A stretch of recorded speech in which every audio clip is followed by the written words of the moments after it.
क्या है हमारे पास गैसियस एक्सचेंज। तो क्वेश्चन जो पेपर में बन सकते हैं वो define gaseous exchange, how does gaseous exchange take place. तो सबसे पहले हमें टर्म को समझना है कि गैसियस एक्सचेंज क्या है, ये क्या होता है। ठीक है, गैसियस एक्सचेंज से मुराद ये है कि ऐसा प्रोसेस, ठीक है, जिसमें हम कार्बन डाइऑक्साइड को कोई भी लिविंग ऑर्गेनिज्म अपने जिस्म से एनवायरनमेंट के अंदर छोड़ते हैं और एनवायरनमेंट से ऑक्सीजन अपने जिस्म के अंदर ले लेते हैं। इस तरह ये गैसों का तबादला, ठीक है, गैसों का तबादला यानी गैसियस एक्सचेंज है। ये गैसियस एक्सचेंज कहलाता है क्योंकि कुछ गैसेस एनवायरनमेंट से लिविंग ऑर्गेनिज्म के अंदर आ रहे हैं और कुछ गैसेस लिविंग ऑर्गेनिज्म से एनवायरनमेंट के अंदर जा रहे हैं। तो this is called gaseous exchange. ठीक है, जैसे कि मैंने डायग्राम के थ्रू यहाँ पे एक्सप्लेन किया हुआ है कि इंसान हवा को इनहेल भी करते हैं, हवा को एक्सहेल भी करते हैं। तो एक गैसियस एक्सचेंज जो है ना, इनहेलेशन और एक्सहेलेशन पर मुश्तमिल होता है। ठीक है, गैसियस एक्सचेंज किस पर मुश्तमिल होता है? Inhalation, inhalation, inhalation. इनहेलेशन से क्या मुराद है बेटा? इनहेलेशन से मुराद है इनटेक ऑफ एयर, हवा का अंदर लेना। ठीक है, इनटेक ऑफ एयर। और एक्सहेलेशन पर मुश्तमिल होता है। और एक्सहेलेशन से क्या मुराद है? एक्सहेलेशन से मुराद है कि हवा का बाहर खारिज करना। ठीक है, एक्सहेल ऑफ एयर, या इसमें हम क्या करते हैं, गैस को जिस्म से बाहर छोड़ते हैं, तो उसको बोलते एक्सहेल ऑफ एयर।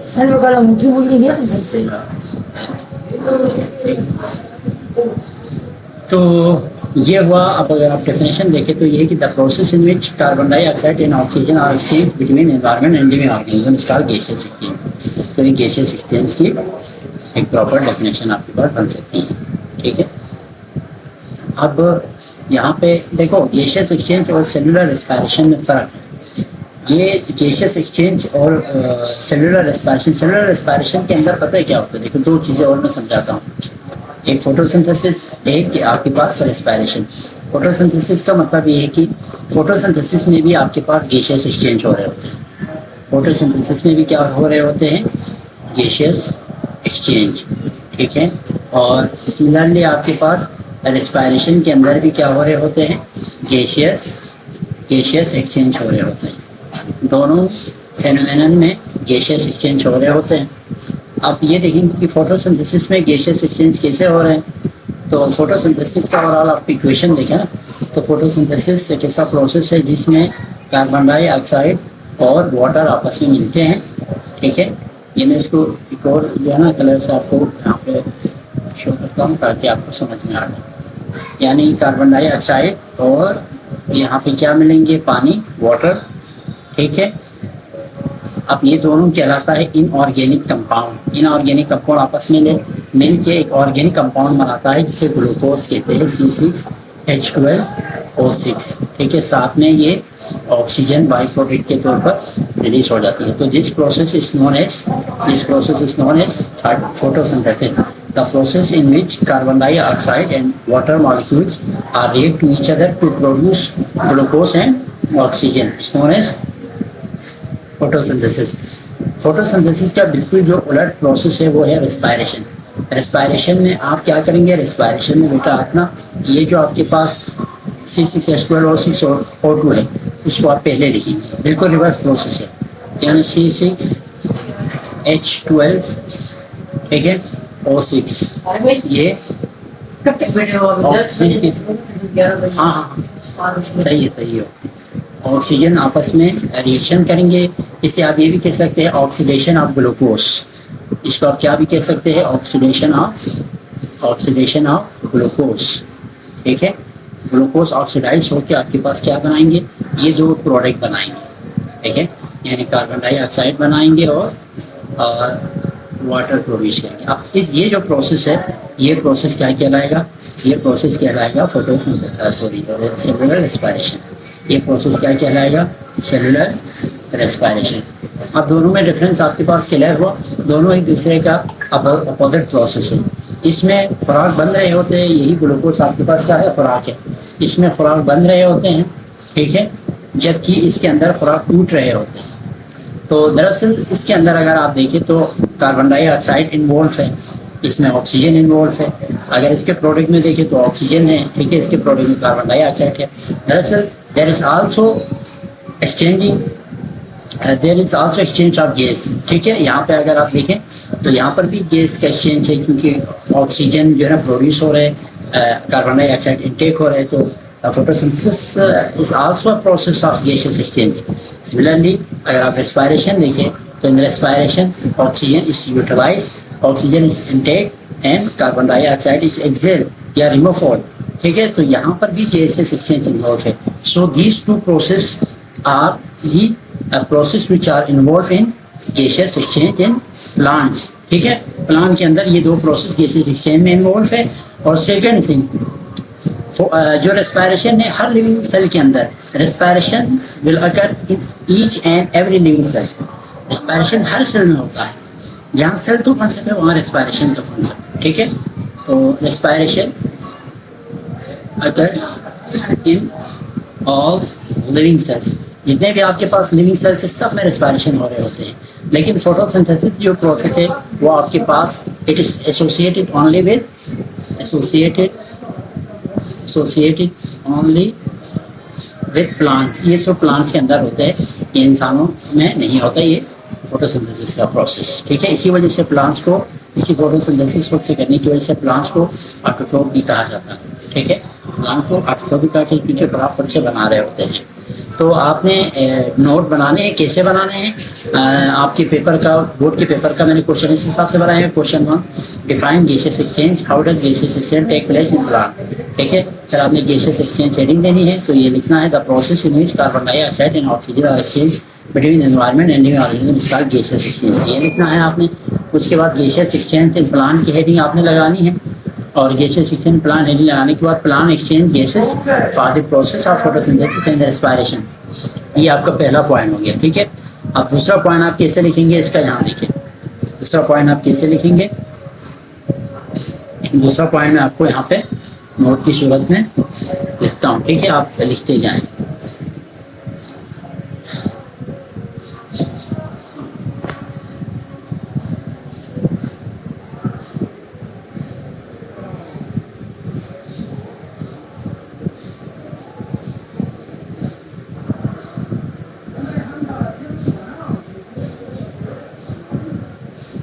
दूसरा जो पॉइंट लिखना है, in photosynthesis,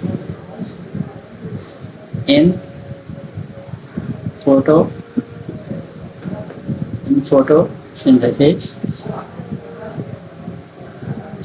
photosynthesis carbon dioxide is taken in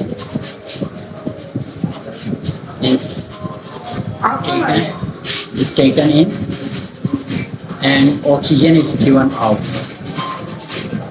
and oxygen is given out, ठीक है। तो ये प्रोसेस मैंने आपको यहाँ समझा दिया कि फोटोसिंथेसिस के अंदर अगर आप हल्का सा देखें ना, फोटोसिंथेसिस में क्या हो रहा है, कार्बन डाइऑक्साइड इनटेक हो रहे हैं, इनटेक हो रहे हैं, और ऑक्सीजन यहाँ पे क्या हो रहे हैं, गिवन आउट हो रहा है, एक्सेल हो रहा है, ठीक है। तो यहाँ पर भी आपके पास गैसेस एक्सचेंज हो रहे हैं, ठीक है। तो ये पॉइंट की सूरत में आप लिखेंगे, और एक और पॉइंट लिखेंगे आप, एक और पॉइंट इसमें क्या लिखेंगे, इन रेस्पिरेशन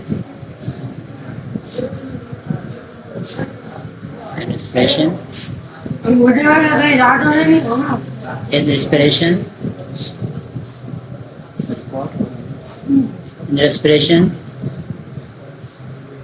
कार्बन डाइऑक्साइड इसी का बिल्कुल आपने थोड़ा सा order, carbon dioxide is given out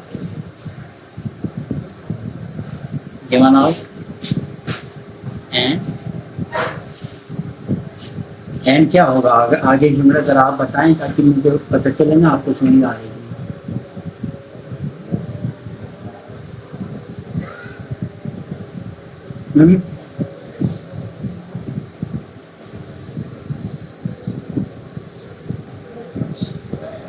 and oxygen is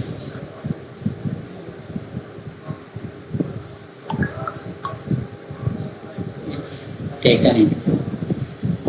ठीक है, तो दोनों एक दूसरे का अपोजिट प्रोसेस हो गया ना, ठीक है कि नहीं? दोनों एक दूसरे का क्या हुआ, एक तरह से एक अपोजिट प्रोसेस। अच्छा अच्छा, अब इसमें एक और पॉइंट का आप इजाफा करें। हम क्या डिस्कस करें पता है आपको, gaseous exchange in plant.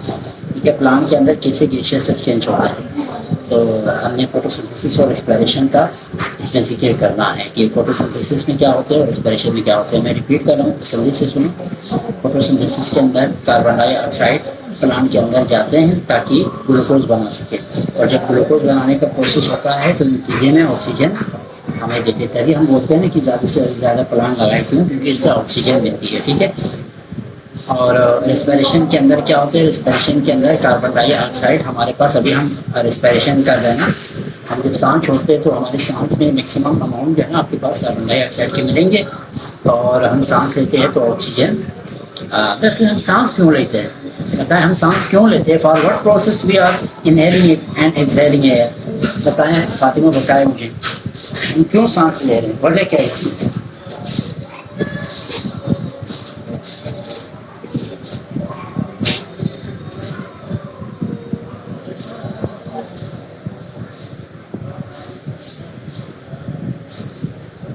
Fatima, हम सांस इस वजह से लेते हैं ताकि हम जब खाना खाते हैं तो हमारे सेल्स के अंदर ग्लूकोज की शुरुआत में टूट जाए। कैसे, हम सांस लेंगे तो ऑक्सीजन ना सेल तक पहुँच जाएंगे, हमारे खून के जरिए जो हम सांस लेते हैं ना, हमारे जो लंग्स है ना, हमारे फेफड़ों के जरिए जो ऑक्सीजन है वो कहाँ तक पहुँच जाते हैं, वो हमारे ब्लड के थ्रू हमारे सेल्स तक पहुँच जाते हैं, और सेल्स के अंदर जो है ना यही सेलुलर रेस्पिरेशन हो रहे होते हैं। देखिए यही जो ऊपर इक्वेशन मैंने आपको ऊपर लिख के दिया ना, ये वाला सेलुलर रेस्पिरेशन वाला, जिसमें ग्लूकोज जो है ना, ये ग्लूकोज या ऑक्सीजन, देखो सांस में इस वजह से लेती है कि ये ऑक्सीजन ये ग्लूकोज तक पहुंच जाए।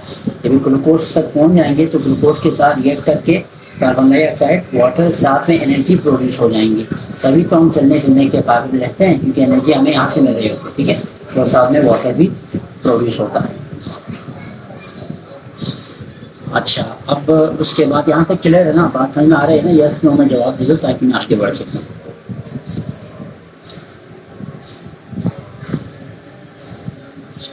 Good.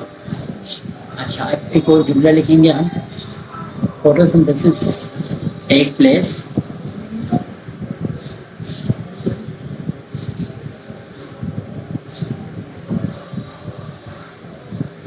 photosynthesis take place photosynthesis takes place during daytime,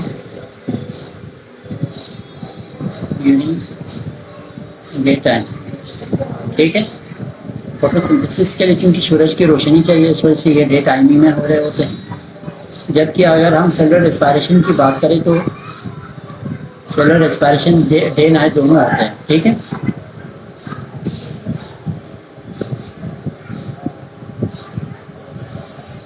चलो इसमें मैं शॉर्ट करता हूँ इस जुमले को ताकि अलग से सुनो।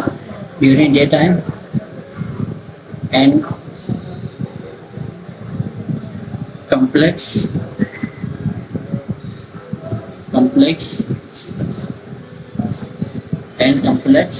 organic food is prepared। Photosynthesis के नतीजे में C6H12 OC बन रहते हैं ना, उसी को कहा जाता है कम्प्लेक्स ऑर्गेनिक फूड, उसी को कहते हैं कम्प्लेक्स ऑर्गेनिक फूड। ठीक है, complex organic food is prepared, वो बन रहे होते हैं, तैयार हो रहे होते हैं। ठीक है, किससे तैयार हो रहे थे, from simple molecules, from simple molecules. ठीक है, अब इस जुमले को जो है ना मैं आपको इस तरह समझाता हूँ। फोटोसिंथेसिस ड्यूरिंग डे टाइम, ठीक है, डे टाइम का मतलब ये है कि सूरज की रोशनी में, इस तरह सूरज की रोशनी में ये प्रोसेस हो रहे होते हैं। ठीक है, यहाँ पर मैं सन बनाता हूँ। ठीक है, ये आपके पास सूरज की रोशनी अच्छा, इसमें क्या हो रहे थे, कम्प्लेक्स ऑर्गेनिक फूड स्पेटवेट। इसका मतलब ये है कि कम्प्लेक्स ऑर्गेनिक फूड स्पेटवेट का मतलब ये है कि हमारे पास यहाँ क्या बन रहे होते हैं, C6H12O6 ये चीज़ बन रही होती है। साथ में यहाँ पे ना, साथ में ऑक्सीजन प्रोड्यूस हो रही होती है। भाई ये किस चीज़ से बनेंगे, ठीक है। यहाँ पे क्या कहा हुआ है, कम्प्लेक्स ऑर्गेनिक फूड स्पेटवेट। चलो ये कम्प्लेक्स ऑर्गेनिक फूड है, ये बन गया कहाँ से, from simple molecule. Simple molecule से क्या मुराद है, सिंपल मॉलिक्यूल से मुराद ये है कि सिंपल मॉलिक्यूल से मुराद कार्बन डाइऑक्साइड और वाटर, ठीक है। तो ये जनरल इक्वेशन इस तरह। अच्छा, ये सूरज को कैप्चर करने के लिए यहाँ पे, ठीक है, एक क्लोरोप्लास्ट ऑर्गेनिल मौजूद होता है। इस क्लोरोप्लास्ट के अंदर मौजूद होते हैं क्लोरोफिल, ठीक है, उसके अंदर मौजूद होते हैं क्लोरोफिल। क्लोरोफिल दरअसल क्या है, कि ग्रीन पिगमेंट है जो सूरज की रोशनी को एब्जॉर्ब करते हैं, ठीक है। पिगमेंट से ये ग्रीन जो सूरज की रोशनी को एब्जॉर्ब करते हैं, ठीक है। तो ये पूरा प्रोसेस कहलाता है आपके पास फोटोसिंथेसिस, जो कि डे टाइमिंग में हो रहे होते हैं। क्लियर है बात।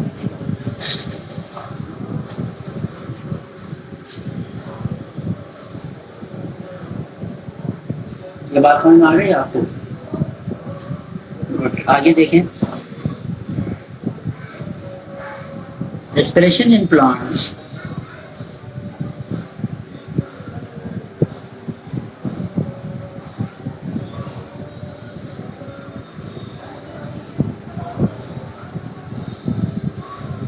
respiration in plants. Respiration in plants takes place all the time. Takes place all the time, ठीक है, हर वक्त हो रहे होते हैं। ये वाला, ये सिर्फ डे टाइमिंग में हो रहे होते हैं फोटोसिंथेसिस, जबकि रेस्पिरेशन हर वक्त हो रहे होते हैं, ठीक है। Respiration in plants takes place all the time and food is oxidised to release energy, and food is oxidised and food is oxidized and food is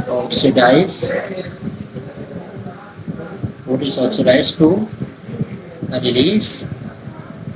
to release energy, ठीक है। फूड ऑक्सीडाइज होते हैं to release energy, release करने के लिए। इसका क्या मतलब ये कि रेस्पिरेशन तो हर वक्त हो रहे होते हैं, जिसमें जो फूड का मतलब आपको पता है, दिस वन इज, ये जो यहाँ बना है, ये this one is your complex food, ये कॉम्प्लेक्स ऑर्गेनिक कंपाउंड, यही है फूड, ठीक है, जो बनते हैं प्रोसेस में। और यूटिलाइज किस में होते हैं, यूटिलाइज आपके पास हो रहे होते हैं कौन से प्रोसेस के अंदर, रेस्पिरेशन के अंदर। अब अगर यहाँ देखें तो C6H12O6 इज योर फूड, ठीक है, which is broken down into, अच्छा ये ब्रेक हो जाता है किसके प्रेजेंस में, this is break down in the presence of oxygen, ठीक है। और ऑक्सीजन, इसी वजह से हमें कभी सांस लेना हमने बंद किया, अगर हम सांस ना ले तो कितनी दुश्वारी होती है, because this food is broken down in the presence of oxygen. Oxygen is necessary for this process, ठीक है। तो ऑक्सीजन इसके साथ इसको ऑक्सीडाइज करेंगे, ऑक्सीजन क्या करेंगे, ऑक्सीडाइज करें। ऑक्सीडाइज करने का मतलब ये इस खुराक को, ऑक्सीडाइज करने का मतलब इस खुराक को तोड़ना, ठीक है। बस आप इतना समझ लें। वैसे एडिशन ऑफ ऑक्सीजन को ऑक्सीडाइज कहा जाता है, लेकिन आप ये ख्याल करें कि for the breakdown of glucose molecule there is necessary to be oxygen, ठीक है। ऑक्सीजन होंगे तो ऑक्सीजन की मौजूदगी में ये ब्रेक होगा, ये ऑक्सीडाइज होगा, ये ऐड होंगे, ठीक है। ऑक्सीडाइज से मुराद ऑक्सीजन इसके अंदर ऐड होंगे। जब ऑक्सीजन ऐड होगा तो यहाँ पे क्या बनेगा, यहाँ पे बनेगा कार्बन डाइऑक्साइड प्लस आपके पास H2O। साथ में यहाँ पे जो है ना एनर्जी भी रिलीज हो जाएंगी एटीपी की सूरत में, एटीपी की फॉर्म में, ठीक है। एटीपी की सूरत में यहाँ पे क्या रिलीज हो जाएंगी, एनर्जी। अब आप क्वेश्चन कर सकते हैं सर ये एटीपी क्या है। एटीपी आपके पास है सेल एनर्जी करेंसी। एटीपी क्या है, सेल एनर्जी करेंसी, ठीक है। यानी हमारे जिस्म के हर सेल को एनर्जी देने वाला एक कंपाउंड है एटीपी, ठीक है। एटीपी का फुल फॉर्म है एडिनोसिन, एडिनोसिन, टी का मतलब है ट्राई फास्फेट, ठीक है। एडिनोसिन ट्राई फास्फेट इसका फुल अगर हम एब्रिविएशन करें तो this is the process called cellular respiration in which glucose or food molecules are broken down into simpler molecules। Simpler molecule में क्या आता है हमारे पास, कार्बन डाइऑक्साइड है, वाटर, ठीक है, साथ में नीचे रिलीज हो जाएंगे। बेटा समझ में आया?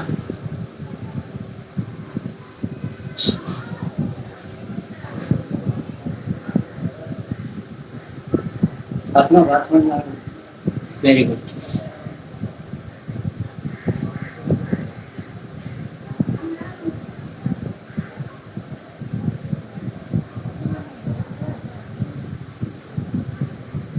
अच्छा ये बात समझ में आ गई बेटा?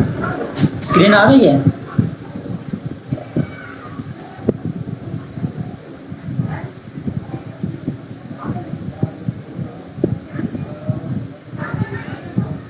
फातिमा स्क्रीन आ रही है? ओके। अच्छा आगे बढ़ते हैं, फिर आगे बढ़ते हैं। अच्छा इसके अलावा इसके अंदर एक पॉइंट ये लिखे, ये इक्वेशन आप लिखें तो आपको ज़्यादा नंबर मिलेगा। बहुत खूबसूरत जो है ना आपकी जो है ना प्रेजेंटेशन होंगी। फिर the process of exchange of gases, the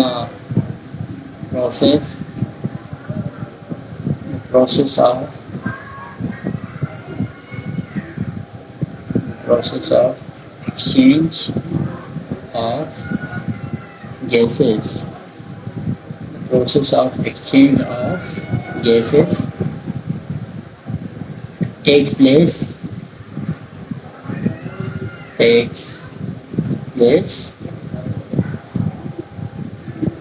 through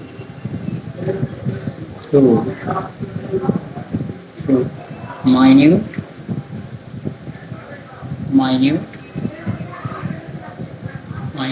openings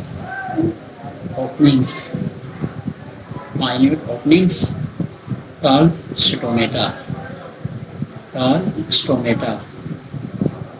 stomata, ठीक है। इसे क्या कहते हैं, स्टोमेटा। अच्छा अब इस बात को समझने की कोशिश करते हैं। अच्छा ये स्टोमेटा कहाँ मौजूद होता है, which is present in leaves, which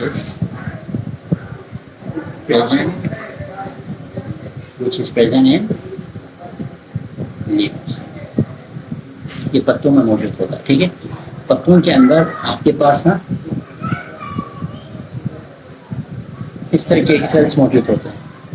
इस सेल को कहा जाता है गार्ड सेल। इस सेल को क्या कहते हैं,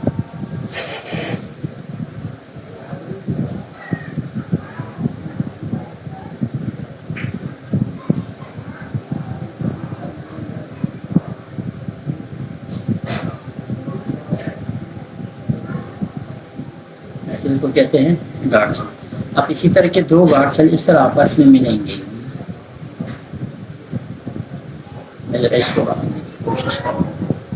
इस तरह ये दो गार्ड सेल्स आपस में इस तरह मिलेंगे, ठीक है, टर्जिड कंडीशन के अंदर। अब इस वक्त फर्ज चले इसके अंदर पानी भरा हुआ, इन दोनों सेल्स में पानी भरा हुआ, ठीक है, ये दोनों सेल्स में पानी भरा हुआ, तो ये कंडीशन कहलाएगा टर्जिड कंडीशन। फूला हुआ है, दोनों सेल्स फूले हुए, तो टर्जिड कंडीशन के अंदर जो है ना ये दोनों सेल्स फूल जाते हैं, क्योंकि उसका एक साइड ये वाला एरिया जो है ना थोड़ा कंकेव होता है, ये वाला एरिया, ठीक है, जो कंकेव पोर्शन होता है, जब टर्जिड होने से कंकेव होता है, तो यहाँ पे आपके पास एक ओपनिंग क्रिएट हो जाते हैं। इस ओपनिंग को कहा जाता है आपके पास, इस ओपनिंग को क्या कहते हैं, इस ओपनिंग को स्टोमेटा कहते हैं, ठीक है। तो इसके ज़रिए आपके पास कौन सी गैस अंदर चली जाती है, इसके ज़रिए आपके पास कार्बन डाइऑक्साइड गैस अंदर चली जाती है। और अंदर से आपके पास बाहर ऑक्सीजन गैस आ जाती है उसमें प्लांट्स के अंदर। बात क्लियर है यहाँ तक?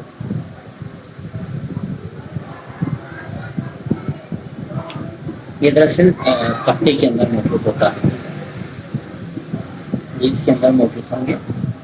ये टच कर ले, ये आपके पास एक पत्ता है, ये पत्ते में मौजूद होंगे ये स्टोमेटा इस तरह, ठीक है।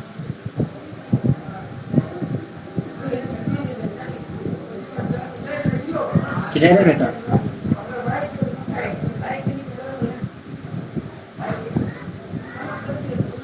गुड। अच्छा, अब आखिरी जुमला इसके बारे में,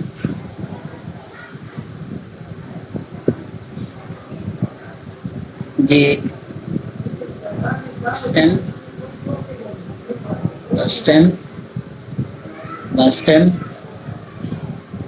and roots, the stem and roots also do exchange of gases, exchange of gases, exchange of gases for respiration, ठीक है। स्टेम और रूट्स के जरिए भी आपके पास चले जाएंगे, उसी के अंदर जो है ना सारे जो पानी के मॉलिक्यूल है। इंशाल्लाह नेक्स्ट टॉपिक में ये मजीद मैं बेहतर तरीके से आपको एक्सप्लेन करूंगा। फिलहाल आप अभी आपने क्वेश्चन किया है तो समझा रहा हूँ कि सारे जब इसके अंदर चले जाते हैं ना सारे पानी, तो ये फूल जाते हैं, ठीक है। फूलने की वजह से ये जो ओपनिंग है ना, ये जो सुराख है जिसको हमने सोटोमेटा, जिस सुराख को हमने क्या नाम दिया, सोटोमेटा, ठीक है। ये बिल्कुल वाजी हो जाते हैं। अब इसके थ्रू आसानी के साथ गैसेस सेंटर हो जाते हैं, आसानी के साथ गैसेस बाहर निकल आते हैं। अब इस दो गार्ड सेल्स का फूल जाना कहलाता है टर्जिट। टर्जिट का क्या मतलब है? फूल जाना। इन दोनों गार्ड सेल्स का फूल जाना। कैसे फूल गए? जब इसके अंदर ग्लूकोज के मॉलिक्यूल चले गए ना, तो साथ में पानी भी इसके अंदर आ गया। जब इसके अंदर पानी आ गया तो ये पूरा फूल गए। इस फूले हुए जो है ना सेल्स को कहा जाएगा टर्जिट सेल्स। क्लियर है? अब ये बात क्लियर है? हाँ, कोई और क्वेश्चन है तो करें, मसला नहीं है। आप जिस हिसाब से क्वेश्चन करना चाहते हैं, समझना चाहते हैं, आप क्वेश्चन कर सकते हैं। देखो, आप पे डिपेंड करता है मेरी एक्सप्लेनेशन। आप क्वेश्चन करेंगे तो मेरे एक्सप्लेनेशन उसी हिसाब से होंगे। क्लियर है ना ये बात? सही। तो the stem and roots also do exchange of gases for respiration. तो सिर्फ रेस्पिरेशन के अंदर लीव्स इन्वॉल्व नहीं है, हमारे पास स्टेम और रूट्स के अंदर भी हमारे पास क्या होते हैं। देखो, मैंने आपको शुरू में बता दिया, जहाँ सेल का कॉन्सेप्ट है वहाँ रेस्पिरेशन का कॉन्सेप्ट है। कोई भी सेल रेस्पिरेशन के बगैर जिंदा नहीं रह सकता, ठीक है। सेल डाई हो जाएंगे, मर जाएंगे। हम खुद जो है ना 1 घंटा आप सांस, 1 घंटा क्या 15 मिनट के लिए सांस बंद करके रखें ना, हम सांस क्यों ले रहे हैं? For the process of respiration. जब हम खाना खाते हैं तो खाना खा के बैठने से कुछ नहीं होगा। अब सांस लेंगे तो जो खाना है ना वो टूट जाएंगे, आपको एनर्जी मिल जाएगी, ठीक है।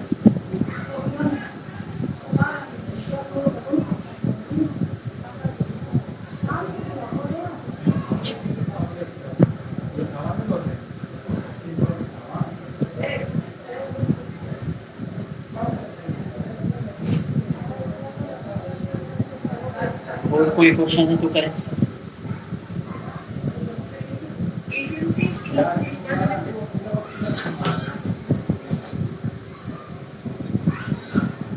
आप शुरू से ना इसके नोट तरीके से बनाएं, क्योंकि पेपर के हिसाब से मैं क्वेश्चन बनाऊं। पेपर में आपके पास इस तरह आ सकते हैं, define gaseous exchange, how does gaseous exchange take place in plant, ठीक है।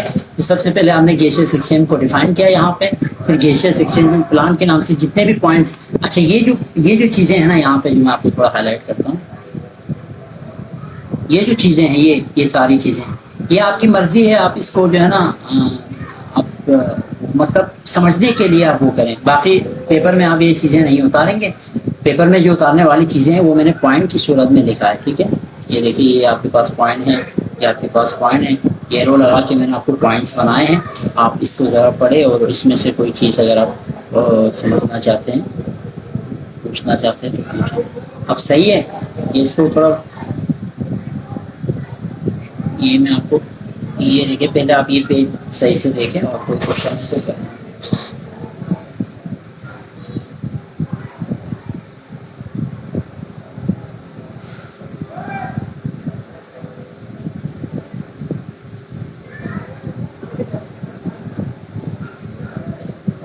एक क्वेश्चन मैं खुद करूँ आपसे।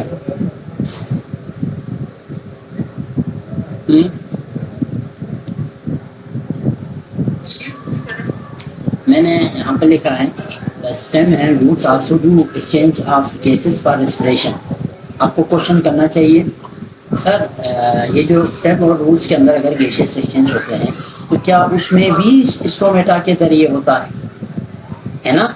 आपने बोला स्टोमेटा कुछ भी लीव्स के अंदर मौजूद होता है, तो आपका क्वेश्चन होना चाहिए क्या यही स्टोमेटा जिसके थ्रू आपने कहा गैस एंटर होंगे, गैस बाहर निकल आएंगी, आपने कहा कि जैसे टोमेटो एक छोटी सी सुराख होती है प्लांट के लीव्स के अंदर, क्या उसी के थ्रू स्टेम और रूट्स के अंदर भी हो रहे होंगे?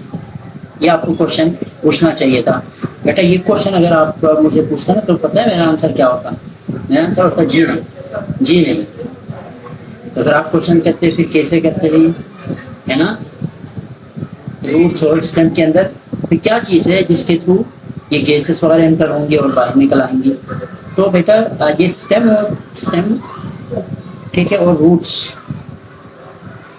स्टेम और रूट्स, ठीक है, उनके अंदर जो है ना, इनके अंदर जो छोटी छोटी सुराखें मौजूद होती है, ठीक है, इनके अंदर भी छोटी छोटी, लेकिन वो गार्ड सेल्स की सूरत में मौजूद नहीं होते, वो स्टोमेटा की सूरत में मौजूद नहीं होते। इन सुराखों को कहा जाता है लेंटिसल्स। क्या कहते हैं? Lenticels. Lenticels, lenticels, LENTICELS, lenticels. Cell नहीं, लेंटिसल्स अलग, ठीक है। ये लेंटिसल्स दरअसल वो माइन्यूट ओपनिंग है जो कि कहाँ मौजूद होते हैं, जो कि कहाँ मौजूद होते हैं, जो कि मौजूद होता है आपके पास रूट्स में और किसमें? स्टेम के अंदर, ठीक है। किस चीज के लिए? फॉर रेस्पिरेशन, ठीक है बेटा। तो लेंटिसल्स के जरिए इसमें अगर आप एक पॉइंट एडिट करना चाहते हैं, stem and roots also do gases exchange for respiration with the help of lenticels भी आप लिख सकते हैं, या थ्रू लेंटिसल्स भी आप लिख सकते हैं, ठीक है बेटा। तो ये प्रॉपर इस क्वेश्चन का जो है ना आपके पास नोट है, आप इसको नोट डाउन करेंगे और एग्जाम के लिए आप यही याद करेंगे, ठीक है।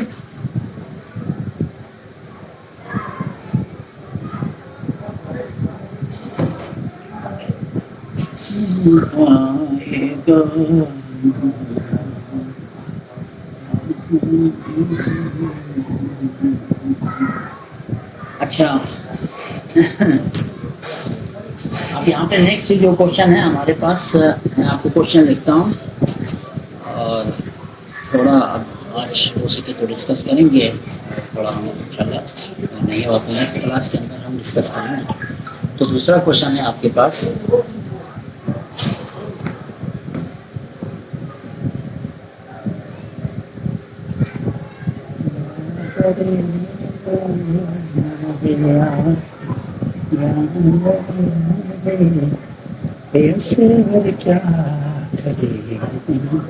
अच्छा डिफरेंस में कि आपको लिखवाता हूँ, बहुत ही इम्पोर्टेंट है पेपर के लिए, ठीक है। ये लिख कर तो मैंने आपको इम्पोर्टेंट में एक चीज़ कह दिया फॉर 2025, ठीक है। इम्पोर्टेंट क्वेश्चन में से एक क्वेश्चन आज मैं आपको बताता हूँ, तो आप याद करेंगे।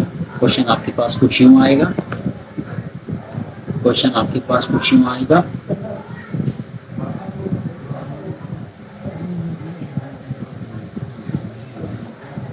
क्वेश्चन आपके पास कुछ यूँ आएगा, क्वेश्चन 2, ठीक है। Right difference between, right difference between again photosynthesis and respiration. आप पहले मुझे ऐसे ही बताइए क्या डिफरेंस है इसमें. फोटोसिंथेसिस वैसे मैं आपको समझा चुका हूँ. Photosynthesis and respiration.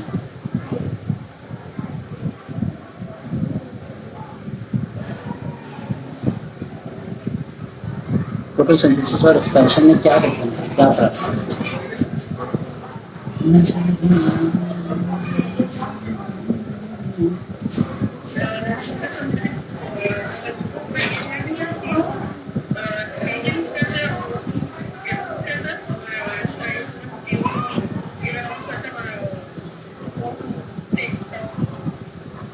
अच्छा,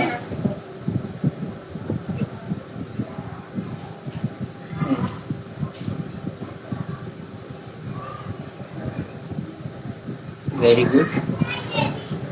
जबरदस्त. मैं आपको इसके बहुत सारे, अच्छा मैं आपको ये बात यहाँ पे क्लियर करके रखता हूँ. ये लॉन्ग क्वेश्चन में भी पूछे जा सकते हैं, क्योंकि इस दफ़ा कुछ डिफरेंसेस लॉन्ग क्वेश्चन में पूछे गए हैं ना. 2020 के पेपर आप उठा के देखें ना मैट्रिक में, तो लॉन्ग क्वेश्चन में भी कुछ डिफरेंस, तो हम लॉन्ग क्वेश्चन को भी मद्देनजर रखते हुए उसका डिफरेंस बनाएंगे. आपको ज़्यादा नहीं लगना चाहिए, ठीक है. तो यहाँ पे हम लिखेंगे फोटोसिंथेसिस, ठीक है, और यहाँ लिखेंगे हम respiration.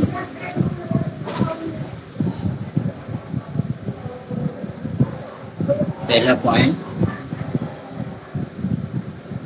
It is an anabolic process. It is N anabolic process. It is an anabolic process. कहते हैं फोटोसिंथेसिस एक एनाबॉलिक प्रोसेस है, ठीक है, जबकि गैसियस एक्सचेंज कैटाबॉलिक प्रोसेस, ठीक है. इट इज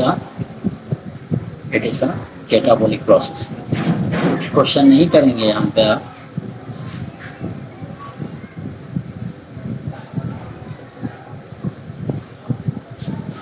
यहाँ पे क्वेश्चन क्रिएट हो रहा है अच्छा खासा. It is an anabolic process और it is an catabolic process.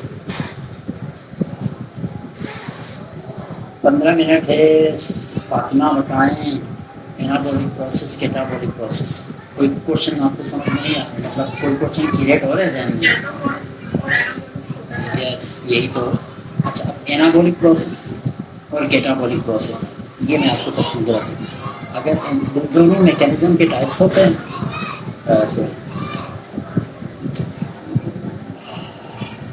Metabolism के टाइप्स से दोनों, कैटाबॉलिक और anabolic.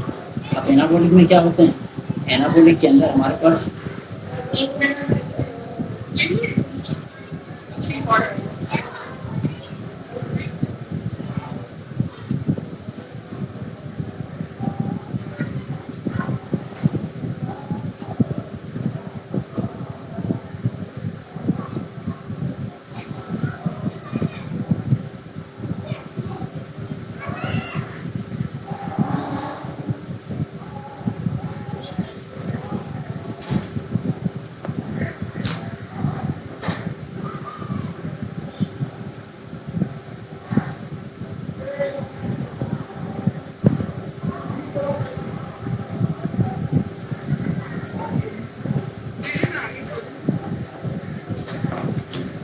It is an anabolic process और कैटाबॉलिक प्रोसेस. सामने क्वेश्चन पूछे सर एनाबॉलिक प्रोसेस क्या होता है और कैटाबॉलिक.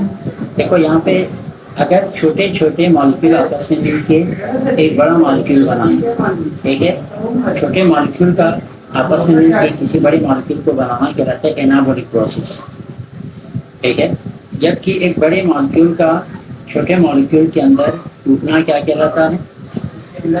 Catabolic process. केटा कट ये कट रहे हैं, ठीक है, कट के छोटे जो है ना आपके पास मॉलिक्यूल के अंदर कट रहे हैं, तो केटा से यही आता है कि कट रहे हैं ये, ठीक है, बड़ा मॉलिक्यूल छोटे में टूट रहे हैं. तो यही मैंने आपको ऊपर एग्जांपल दी थी. फोटोसिंथेसिस में क्या हो रहा था? फोटोसिंथेसिस में छोटे मॉलिक्यूल यानी कार्बन डाइऑक्साइड और वाटर आपके पास छोटे मॉलिक्यूल है, ये आपस में मिल के एक बड़ा मॉलिक्यूल C6H12O6 बना रहे हैं, ठीक है कि नहीं?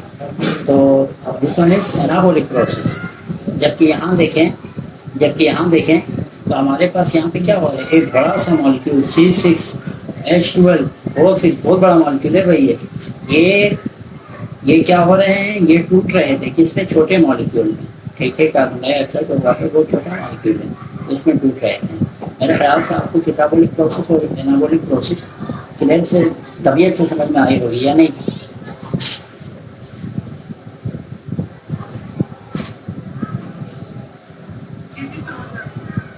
सेकेंड अगर आप देखें,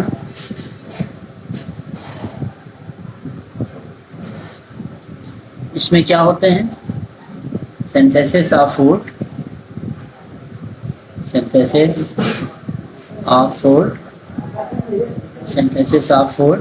फ्रॉम सिंपल इनऑर्गेनिक मॉलिक्यूल, आप साथ में नोट बना रही है या नहीं? अच्छा, सिंपल इनऑर्गेनिक मॉलिक्यूल, ठीक है, यानी synthesis of food from simple ये इनऑर्गेनिक मॉलिक्यूल है। कार्बन डाइऑक्साइड और वाटर सिंपल है, छोटा है और इनऑर्गेनिक मॉलिक्यूल है, ठीक है। इससे खुराक ये फूड है, ठीक है, ये बन रहा है कि नहीं? जबकि इसमें क्या लिखेंगे, breaking down of food,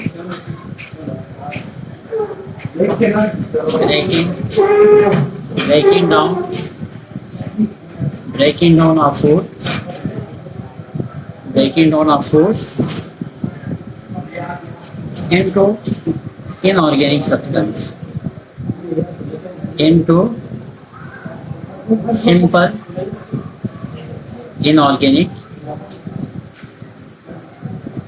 inorganic substance. ये बात क्लियर है बेटा, ये समझाने की जरूरत है, बताएं। हाँ, आप खुद देखें ना, ऊपर इक्वेशन देखिए तो समझ में आएगा। Synthesis of food from simple inorganic molecule, ये सिंपल इनऑर्गेनिक मॉलिक्यूल है, इससे खुराक बन रहा है, फूड बन रहा है, ठीक है। और यहाँ देखिए ब्रेकिंग डाउन, ये ब्रेकिंग डाउन हो रहा है किसका, फूड का, किसमें, इसी को कहते हैं हम फूड, किसके अंदर, सिंपल इनऑर्गेनिक में, यानी कार्बन डाइऑक्साइड और वाटर सिंपल इनऑर्गेनिक मॉलिक्यूल, ठीक है। एक और डिफरेंसेस में से एक और डिफरेंस, तीसरा, it requires light energy. Photosynthesis के लिए लाइट चाहिए, मैंने आपको शुरू में बताया है, it requires light energy. Light के बगैर फोटोसिंथेसिस नहीं हो सकता, ठीक है। और इसमें इसके लिए कोई लाइट चाहिए क्या, रेस्पिरेशन के लिए? हाँ, तो इट डज नॉट रिक्वायर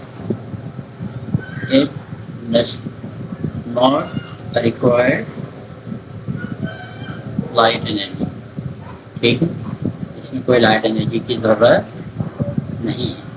एक और डिफरेंस, मैं भी 6 डिफरेंस आपको लिखने के लिए आ सकते हैं इसमें से, ठीक है बेटा। लॉन्ग क्वेश्चन आए तो 6 डिफरेंस जरूर आएगा। इट अकर्स इन प्लांट, चौथा पॉइंट क्या लिखेंगे, इट अकर्स इन प्लांट। जाहिर है फोटोसिंथेसिस प्लांट के अंदर ही होता है, मैंने आपको शुरू में बता दिया ये बात भी।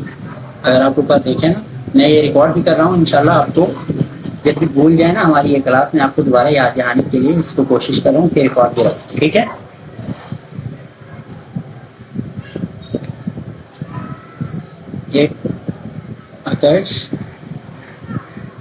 It occurs in all living organism. In all living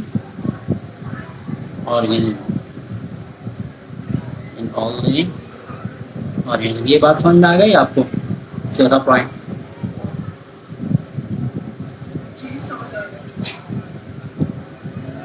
अच्छा, 5वां पॉइंट देखिए फिर आप। Carbon dioxide gas is used in this process, gas, आप इसको एक से पॉइंट बनाएं, ठीक है। CO2 is used and O2 is released. अब उसमें आप बनाए यही वाला पॉइंट इसमें आप बनाएंगे रेस्पिरेशन में। जी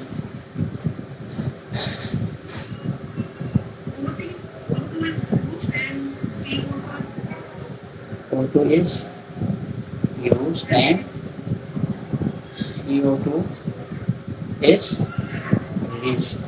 जबरदस्त फातिमा, जबरदस्त। अच्छा 5 पॉइंट हो गए। छठा पॉइंट,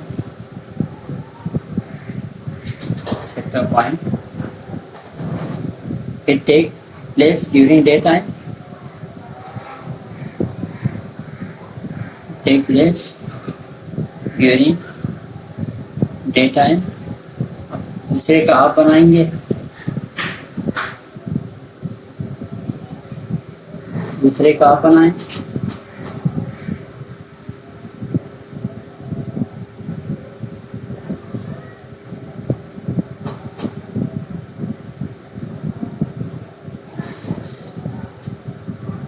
बना रहे हैं, मैं बनाऊं। it it takes place all the time, है ना।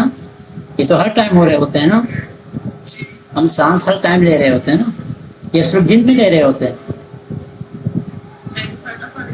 हाँ तो ऑल द टाइम। ठीक है, छठा पॉइंट। हो सके एक पॉइंट भूल जाए तो मैं एक पॉइंट और जो है ना इसमें ऐड कर रहा हूँ, क्लोरोफिल इज रिक्वायर्ड। 7वां पॉइंट भी आपको बता के रखता हूँ, क्लोरोफिल इज रिक्वायर्ड। दूसरा आप बनाएं,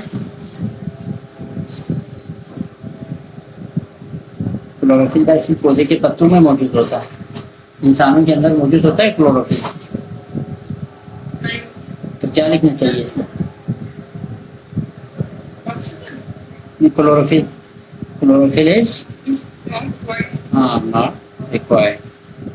ठीक है फातिमा, आपकी पूरी सारी बातें समझ में आ गई? कोई क्वेश्चन है तो करे, वरना मेरे ख्याल से हमारी क्लास 6 मिनट की, मतलब वो लोग मुझे यहाँ पे बोल रहे your call ends in 6 minutes.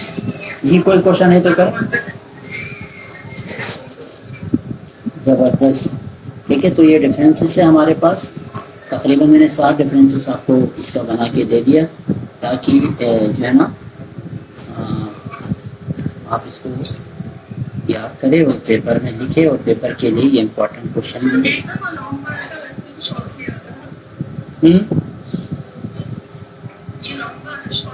ये लॉन्ग में भी आ सकते हैं और शॉर्ट में भी आ सकते हैं। शॉर्ट में आए तो सिर्फ 3 पॉइंट लिख के छोड़ दे आप, ठीक है, क्योंकि वहाँ पे 3 पॉइंट लिख करो।